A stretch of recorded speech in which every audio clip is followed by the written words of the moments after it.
What's going on, everybody? Welcome back to the Packer Perspective. Week 2 is in the books. Our Green Bay Packers moved to 2-0 with a 27-18 victory over the Washington Commanders on Thursday Night Football. What a game it was.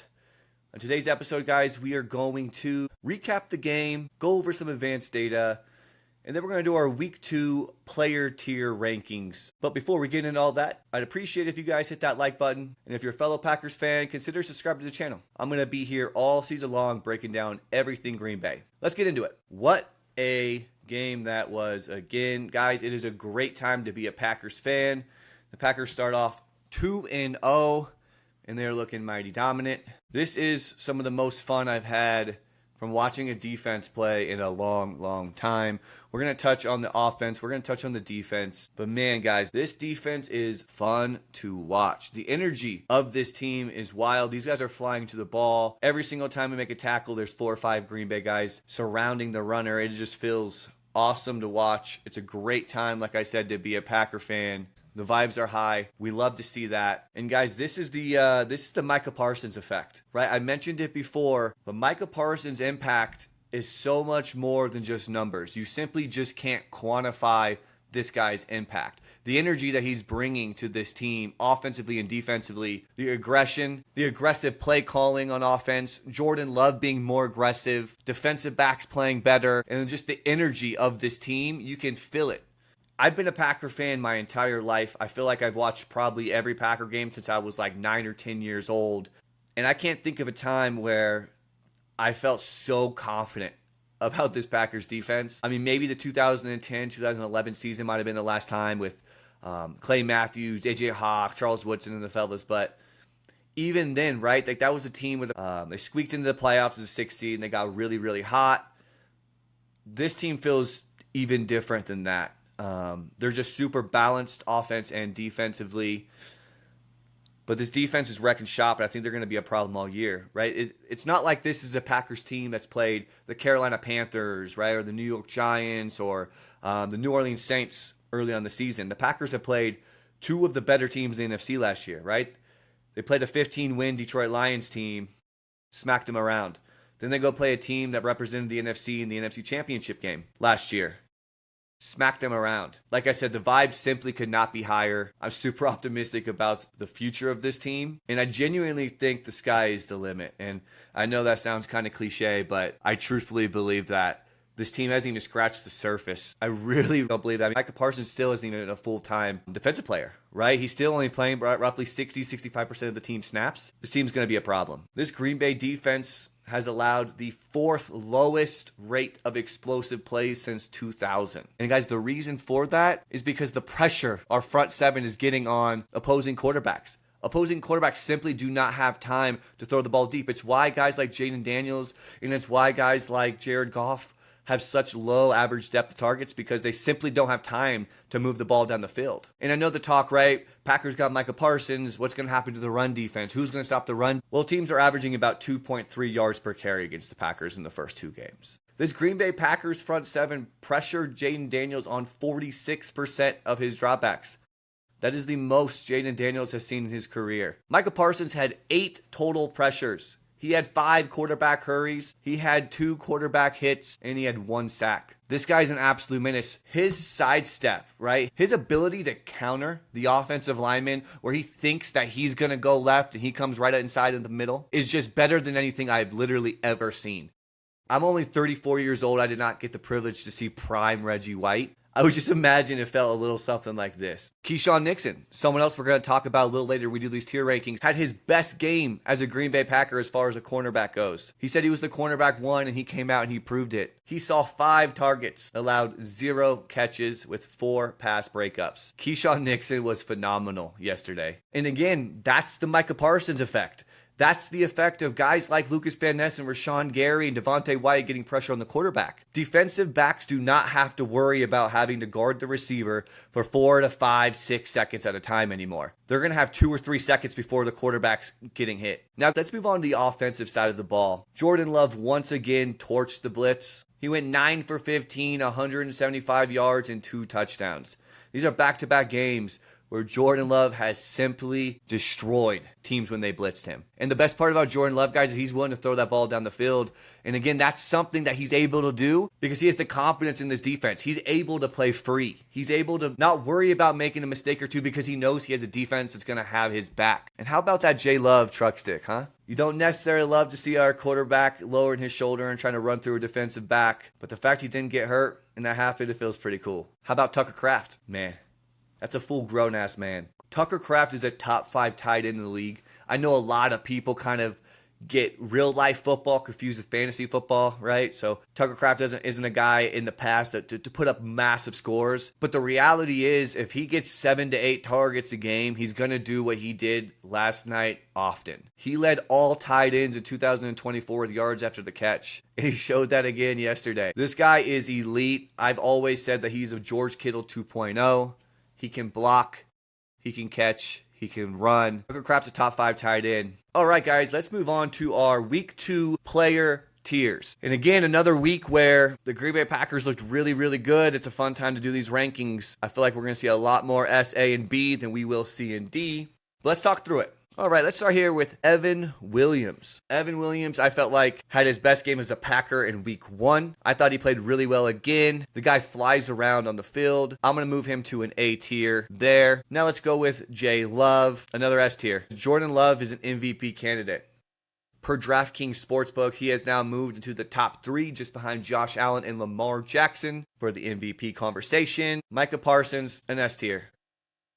He was the best defensive player on the field. Arguably, he was just the best football player on the field. Offensive, defense on both teams. Jeff Hafley, S tier. Guys, I said this last week. Let's enjoy Jeff Hafley while we can. Performances like these, defensive efforts like we've gotten the last 2 weeks, is why defensive coordinators end up getting head coaching jobs. I would not be shocked if this ends up being his last year as a Packers defensive coordinator. He already got an interview last year with the New York Jets. That's only going to increase this season. Jeff Hafley, he's scratching the surface with this team. Keyshawn Nixon, I'm putting him in S tier. This is the best game I have seen Keyshawn Nixon play as a Green Bay Packer from a defensive standpoint.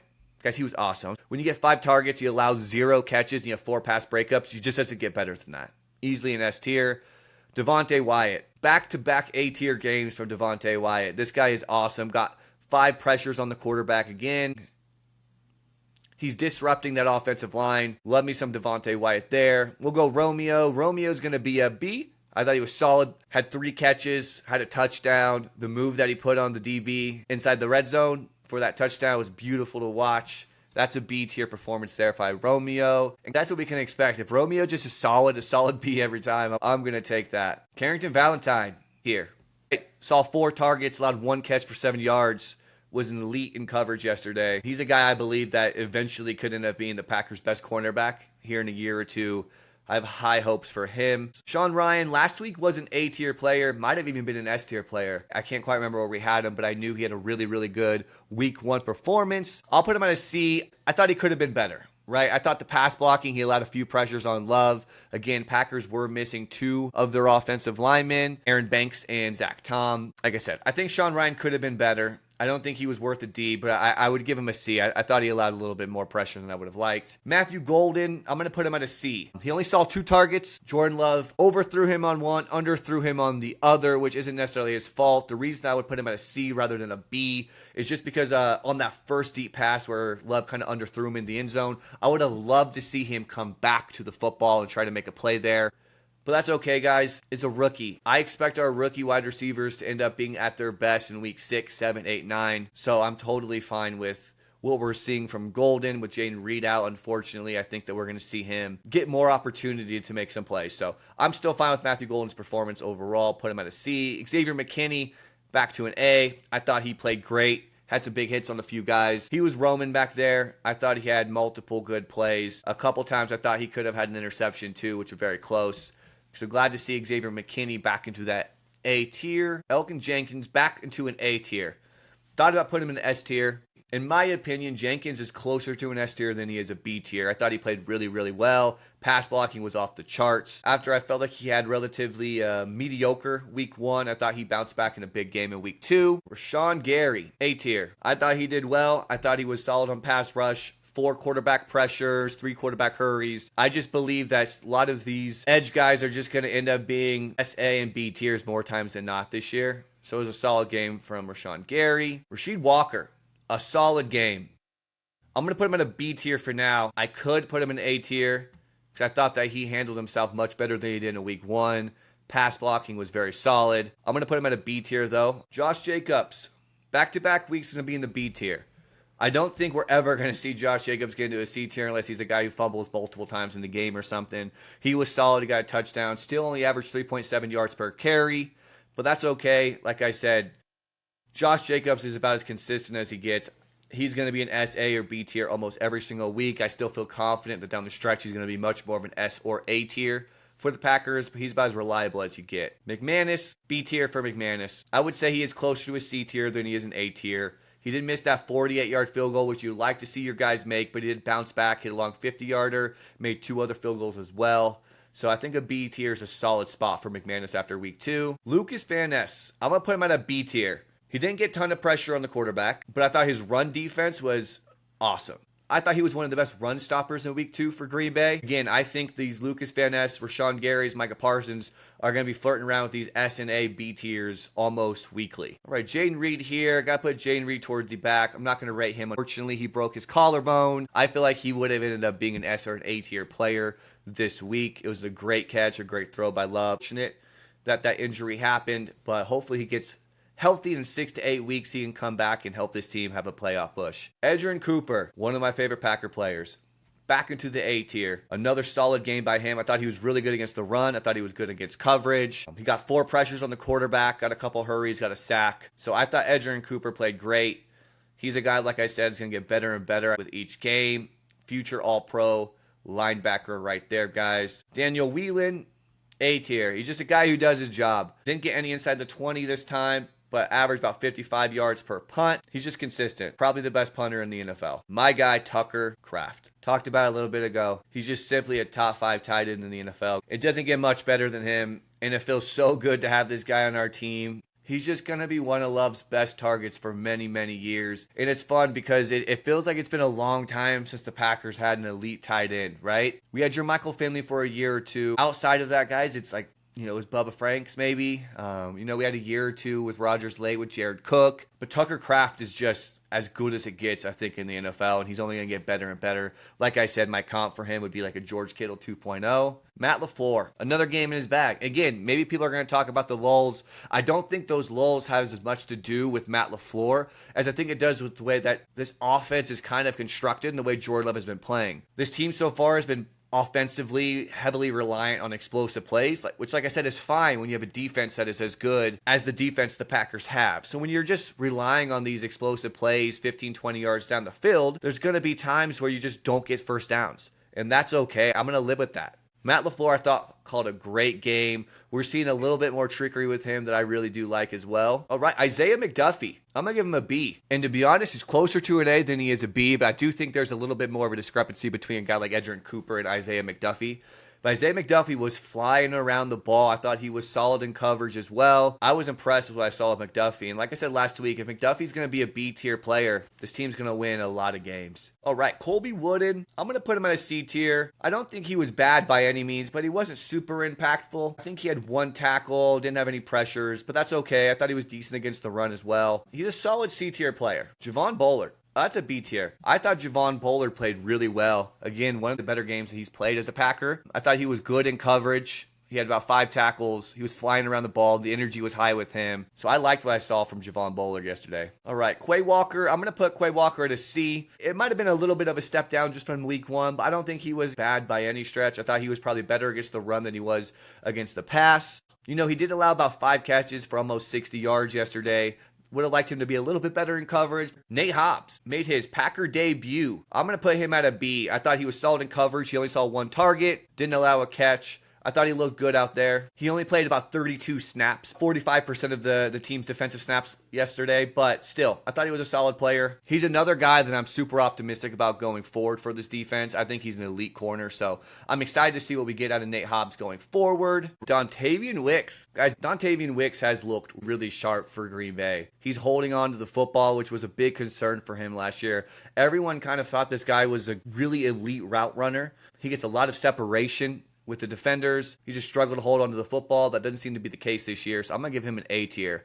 Was really impressed with what I seen from Wicks. All right, Anthony Belton. This was a tough spot for him to come in. I'm going to put him on a D tier. He had a pretty bad penalty. Pass blocking was just okay. Again, it's tough to expect this guy to like come out and play at a high level and replace a guy like Zach Tom. It was a tough spot for him. I'm still hopeful down the road that he's going to get better and better.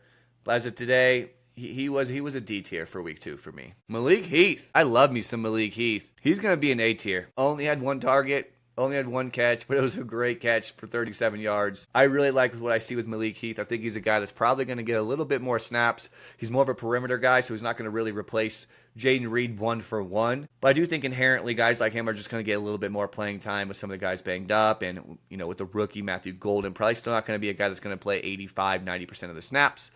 So I really liked what I saw from Malik Heath. He's a solid A-tier guy. All right, Jordan Morgan. I'm going to put Jordan Morgan at a B tier. I thought he was really good as far as a pass blocking standpoint. Run blocking wasn't as great, but I've still liked Jordan Morgan quite a bit. I know a lot of people were a little concerned after we took him last year in the first round. What was he going to look like in year 2? I still think he's a guy that can end up pushing for that starting left tackle spot. But I like what I see with Jordan Morgan. I thought he was solid yesterday. So guys, that's going to do it. These are the tiers. Let me know below if there's anything you guys would change.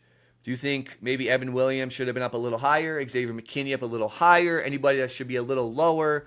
Let me know your thoughts below. Our Packers are 2-win looking great. Like I said, it's a fun time to be a Packer fan. I'm optimistic about the future. And once again, guys, go ahead and hit that like button, subscribe to the channel, and I'll see you on the next one.